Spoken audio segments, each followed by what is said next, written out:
ओम शांति। 17 अक्टूबर 2024। बाबा के महावाक्य।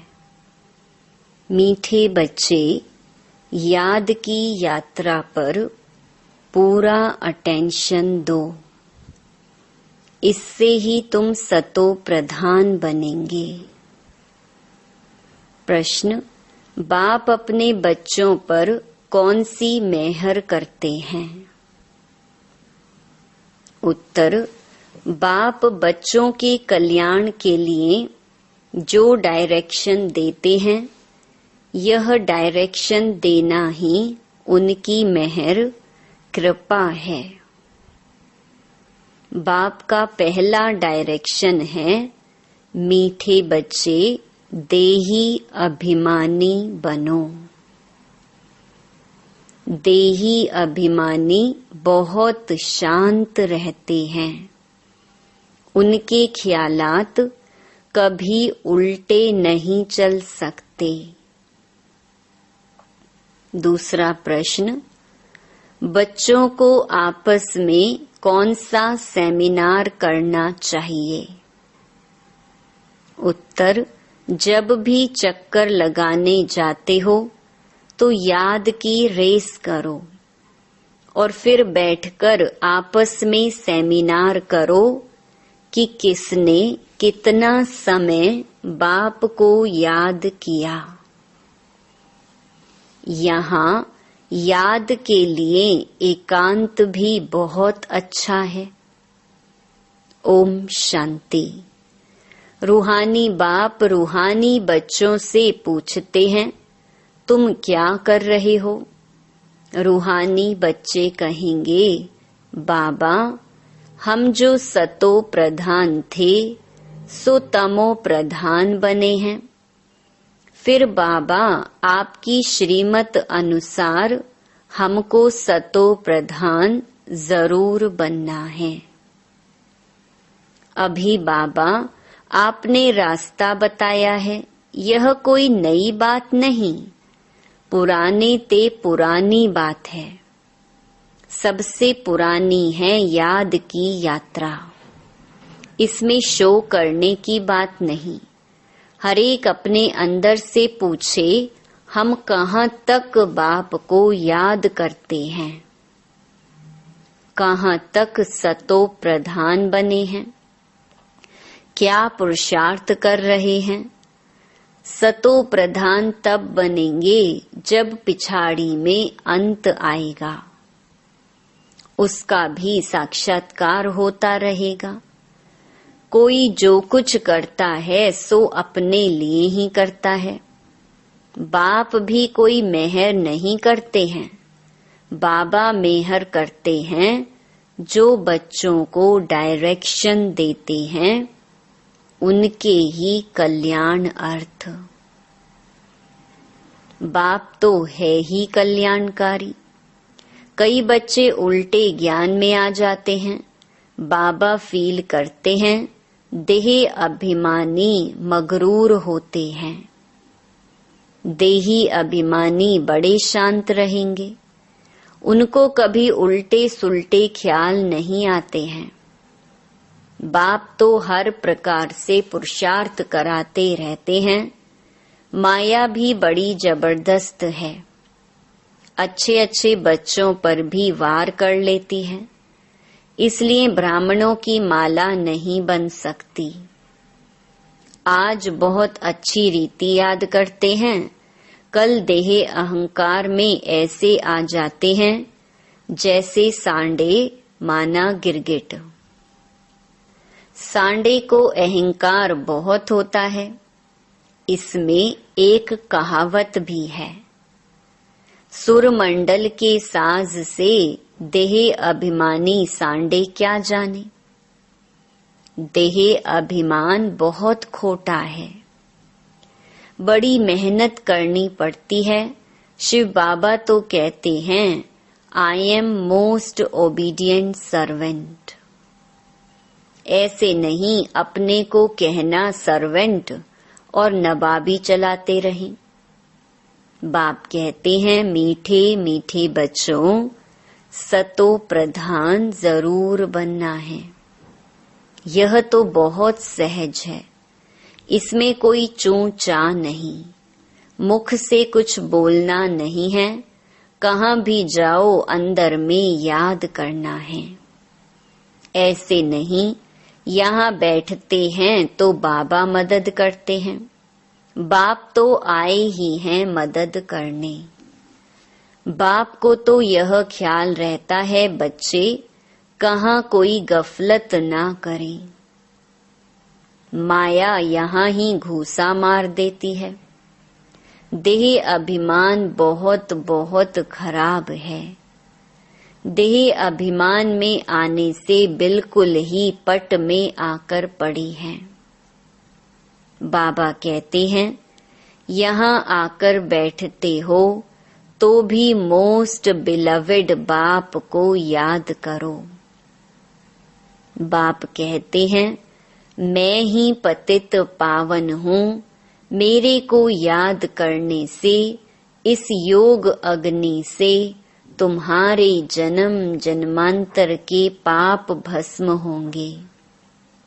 बच्चों की अभी वह अवस्था आई नहीं है जो कोई को भी अच्छी रीति समझा सके। ज्ञान तलवार में भी योग का जौहर चाहिए, नहीं तो तलवार कोई काम की नहीं रहती। मूल बात है ही याद की यात्रा। बहुत बच्चे उल्टे सुल्टे धंधे में लगे रहते हैं, याद की यात्रा और पढ़ाई करते नहीं, इसलिए इसमें टाइम नहीं मिलता। बाप कहते हैं, ऐसी मेहनत नहीं करो जो धंधे धोरी के पिछाड़ी अपना पद गंवा दो। अपना भविष्य तो बनाना है ना, परंतु सतो प्रधान बनना है। इसमें ही बहुत मेहनत है। बहुत बड़े बड़े म्यूजियम आदि संभालने वाले हैं, परंतु याद की यात्रा में नहीं रहते। बाबा ने समझाया है, याद की यात्रा में गरीब बांधेलियां ज्यादा रहती हैं। घड़ी घड़ी शिव बाबा को याद करते रहते हैं, शिव बाबा हमारे यह बंधन खलास करो। अबलाओं पर अत्याचार होते हैं, यह भी गायन है। तुम बच्चों को बहुत मीठा बनना है। सच्चे सच्चे स्टूडेंट बनो। अच्छे स्टूडेंट जो होते हैं वह एकांत में बगीचे में जाकर पढ़ते हैं। तुमको भी बाप कहते हैं, भल कहाँ भी चक्कर लगाने जाओ, अपने को आत्मा समझ बाबा को याद करो। याद की यात्रा का शौक रखो। उस धन कमाने की भेंट में यह अविनाशी धन तो बहुत बहुत ऊंचा है। वह विनाशी धन तो फिर भी खाक हो जाना है।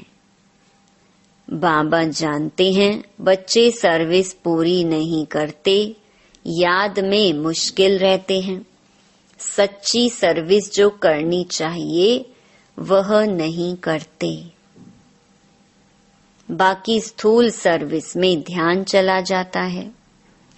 भल ड्रामा अनुसार होता है, परंतु बाप फिर भी पुरुषार्थ तो कराएंगे ना। बाप कहते हैं, कोई भी काम करो, कपड़े सिलते हो, बाप को याद करो।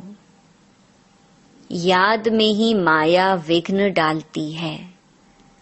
बाबा ने समझाया है, रुस्तम से माया भी रुस्तम होकर लड़ती है। बाबा अपना भी बतलाते हैं, मैं रुस्तम हूँ, जानता हूँ मैं बैगर टू प्रिंस बनने वाला हूँ, तो भी माया सामना करती है। माया किसको भी छोड़ती नहीं है। पहलवानों से तो और ही लड़ती है। कई बच्चे अपने देह के अहंकार में बहुत रहते हैं। बाप कितना निरहंकारी रहते हैं। कहते हैं, मैं भी तुम बच्चों को नमस्ते करने वाला सर्वेंट हूँ। वह तो अपने को बहुत ऊंच समझते हैं। यह देह अहंकार सब तोड़ना है। बहुतों में अहंकार का भूत बैठा हुआ है। बाप कहते हैं, अपने को आत्मा समझ बाप को याद करते रहो।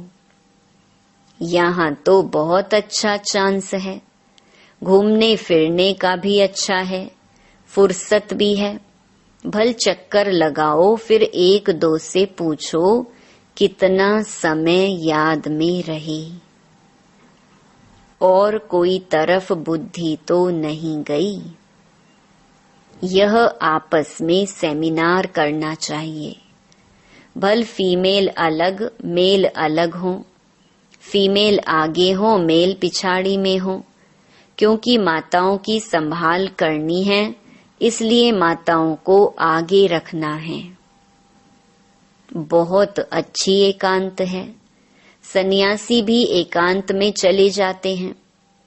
सतो प्रधान सन्यासी जो थे वह बहुत निडर रहते थे। जानवर आदि कोई से डरते नहीं थे। उस नशे में रहते थे। अभी तमो प्रधान बन पड़ी हैं। हरेक धर्म जो स्थापन होता है पहले सतो प्रधान होता है, फिर रजो तमो में आते हैं।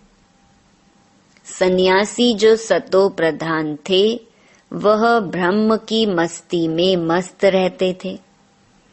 उनमें बड़ी कशिश होती थी। जंगल में भोजन मिलता था। दिन प्रतिदिन तमो प्रधान होने से ताकत कम होती जाती है। तो बाबा राय देते हैं, यहाँ बच्चों को अपनी उन्नति के चांस बहुत अच्छे हैं। यहाँ तुम आते ही हो कमाई करने के लिए। बाबा से सिर्फ मिलने से कमाई थोड़ी होगी।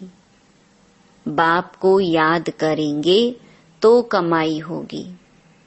ऐसे मत समझो बाबा आशीर्वाद करेंगे, कुछ भी नहीं। वह साधु लोग आदि आशीर्वाद करते हैं, लेकिन तुमको नीचे गिरना ही है।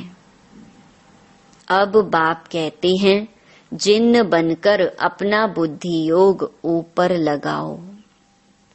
जिन्न की कहानी है ना, बोला हमको काम दो।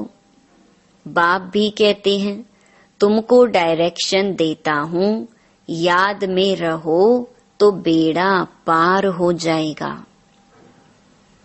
तुम्हें सतो प्रधान जरूर बनना है। माया कितना भी माथा मारे, हम तो श्रेष्ठ बाप को जरूर याद करेंगे। ऐसे अंदर में बाप की महिमा करते, बाप को याद करते रहो। कोई भी मनुष्य को याद ना करो। भक्ति मार्ग की जो रस्म है वह ज्ञान मार्ग में हो नहीं सकती। बाप शिक्षा देते हैं, याद की यात्रा में तीखा जाना है। मूल बात यह है, सतो प्रधान बनना है। बाप के डायरेक्शन मिलते हैं, घूमने फिरने जाते हो तो भी याद में रहो, तो घर भी याद रहेगा, राजाई भी याद रहेगी। ऐसे नहीं याद में बैठे बैठे गिर पड़ना है, वह तो फिर हठ योग हो जाता है।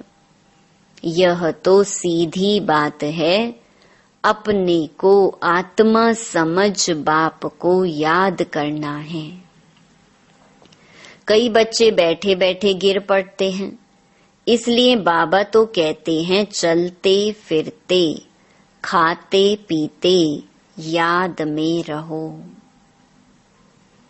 ऐसे नहीं बैठे बैठे बेहोश हो जाओ। इनसे कोई तुम्हारे पाप नहीं कटेंगे। यह भी माया के बहुत विघ्न पड़ते हैं। यह भोग आदि की भी रस्म रिवाज है, बाकी इनमें कुछ है नहीं। यह ना ज्ञान है ना योग है। साक्षात्कार की कोई दरकार नहीं।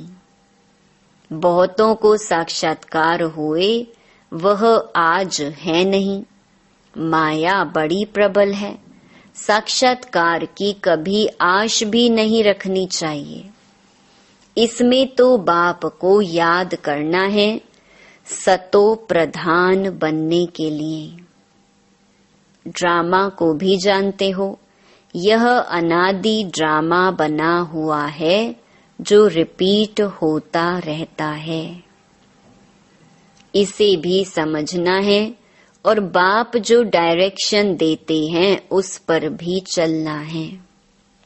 बच्चे जानते हैं हम फिर से आए हैं राजयोग सीखने। भारत की ही बात है। यही तमो प्रधान बना है, फिर इनको ही सतो प्रधान बनना है। बाप भी भारत में ही आकर सबकी सद्गति करते हैं। यह बड़ा वंडरफुल खेल है।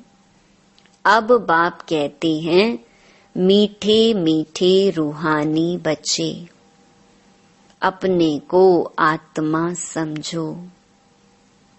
तुमको 84 का चक्कर लगाते पूरे 5000 वर्ष हुए हैं। अब फिर वापस जाना है। यह बातें और कोई कह न सके। तुम बच्चों में भी नंबरवार पुरुषार्थ अनुसार निश्चय बुद्धि होते जाते हैं। यह बेहद की पाठशाला है। बच्चे जानते हैं बेहद का बाप हमको पढ़ाते हैं। वह उस्ताद टीचर है, बहुत बड़ा उस्ताद है। बहुत प्रेम से समझाते हैं। कितने अच्छे अच्छे बच्चे बड़ा आराम से 6 बजे तक सोए हुए रहते हैं। माया एकदम नाक से पकड़ लेती है, हुक्म चलाते रहते हैं। शुरू में तुम जब भट्ठी में थे तो मम्मा बाबा भी सब सर्विस करते थे। जैसे कर्म हम करेंगे, हमको देखकर और करेंगे। बाबा तो जानते हैं, महारथी घोड़े सवार प्यादे नंबरवार हैं। कई बच्चे बड़ा आराम से रहते हैं, अंदर सोए रहते हैं। बाहर में कोई पूछे फलाना कहाँ है तो कहेंगे है नहीं, परंतु अंदर सोए पड़े हैं। क्या क्या होता रहता है बाबा समझाते हैं। संपूर्ण तो कोई भी बना नहीं है। कितनी डिससर्विस कर लेते हैं। नहीं तो बाप के लिए गायन है, मारो चाहे प्यार करो, हम तेरा दरवाजा नहीं छोड़ेंगे। यहाँ तो थोड़ी बात पर रूठ पड़ते हैं। योग की बहुत कमी है। बाबा कितना बच्चों को समझाते रहते हैं, परंतु कोई में ताकत नहीं जो लिखे। योग होगा तो लिखने में भी ताकत भरेगी। बाप कहते हैं, यह अच्छी रीति सिद्ध करो, गीता का भगवान शिव है, ना कि श्री कृष्ण। बाप आकर तुम बच्चों को सब बातों का अर्थ समझाते हैं। बच्चों को यहाँ नशा चढ़ता है, फिर बाहर जाने से खत्म। टाइम वेस्ट बहुत करते हैं। हम कमाई कर यज्ञ को देवें, ऐसे ख्याल रख अपना टाइम वेस्ट नहीं करना है। बाप कहते हैं, हम तो तुम बच्चों का कल्याण करने लिए आए हैं, तुम फिर अपना नुकसान कर रहे हो। यज्ञ में तो जिन्होंने कल्प पहले मदद की है वह करते रहते हैं, करते रहेंगे। तुम क्यों माथा मारते हो, यह करें वह करें। ड्रामा में नूंद है, जिन्होंने बीज बोया है वह अभी भी बोएंगे। यज्ञ का तुम चिंतन नहीं करो, अपना कल्याण करो, अपने को मदद करो। भगवान को तुम मदद करते हो क्या? भगवान से तो तुम लेते हो या देते हो, यह ख्याल भी नहीं आना चाहिए। बाबा तो कहते हैं, लाडले बच्चों, अपने को आत्मा समझ बाप को याद करो तो विकर्म विनाश हो। अभी तुम संगम युग पर खड़े हो, संगम पर ही तुम दोनों तरफ देख सकते हो। यहाँ कितने ढेर मनुष्य हैं, सतयुग में कितने थोड़े मनुष्य होंगे। सारा दिन संगम पर खड़े रहना चाहिए। बाबा हमको क्या से क्या बनाते हैं। बाप का पाठ कितना वंडरफुल है। घूमो फिरो, याद की यात्रा में रहो। बहुत बच्चे टाइम वेस्ट करते हैं। याद की यात्रा से ही बेड़ा पार होना है। कल्प पहले भी बच्चों को ऐसे समझाया था। ड्रामा रिपीट होता रहता है। उठते बैठते सारा कल्प वृक्ष बुद्धि में याद रहे, यह है पढ़ाई। बाकी धंधा आदि तो भल करो, पढ़ाई के लिए टाइम निकालना चाहिए। स्वीट बाप और स्वर्ग को याद करो। जितना याद करेंगे तो अंतमति सो गति हो जाएगी। बस बाबा अब आपके पास आए कि आए। बाप की याद में फिर श्वास भी सुखेला हो जाएगा। ब्रह्म ज्ञानियों के श्वास भी सुखाले सुख वाले हो जाते हैं। ब्रह्म की ही याद में रहते हैं, परंतु ब्रह्म लोक में कोई जाता नहीं है। आपे ही शरीर छोड़ दें, यह हो सकता है। कई फास्ट उपवास रखकर शरीर छोड़ देते हैं, वह दुखी होकर मरते हैं। बाप तो कहते हैं, खाओ पियो बाप को याद करो तो अंतमति सो गति हो जाएगी। मरना तो है ना। अच्छा, मीठे मीठे सिकिलधे बच्चों प्रति मात पिता बाप दादा का याद प्यार और गुड मॉर्निंग। रूहानी बाप की रूहानी बच्चों को नमस्ते। धारणा के लिए मुख्य सार। पहला, सदा याद रहे जो कर्म हम करेंगे हमको देख और करेंगे। ऐसा आराम पसंद नहीं बनना है जो डिससर्विस हो। बहुत बहुत निरहंकारी रहना है। अपने को आपे ही मदद कर अपना कल्याण करना है। दूसरा, धंधे धोरी में ऐसा बिजी नहीं होना है जो याद की यात्रा व पढ़ाई के लिए टाइम ही ना मिले। देह अभिमान बहुत खोटा और खराब है। इसे छोड़ देही अभिमानी रहने की मेहनत करनी है। वरदान, कोई भी बात कल्याण की भावना से देखने और सुनने वाले परदर्शन मुक्त भव। जितना संगठन बड़ा होता जाता है, बातें भी उतनी बड़ी होंगी। लेकिन अपनी सेफ्टी तब है जब देखते हुए ना देखें, सुनते हुए ना सुने। अपने स्वचिंतन में रहें। स्वचिंतन करने वाली आत्मा परदर्शन से मुक्त हो जाती है। अगर किसी कारण से सुनना पड़ता है, अपने आप को जिम्मेवार समझते हो तो पहले अपनी ब्रेक को पावरफुल बनाओ। देखा सुना, जहां तक हो सका कल्याण किया और फुल स्टॉप। स्लोगन, अपने संतुष्ट खुशनुमा जीवन से हर कदम में सेवा करने वाले ही सच्चे सेवाधारी हैं। ओम शांति।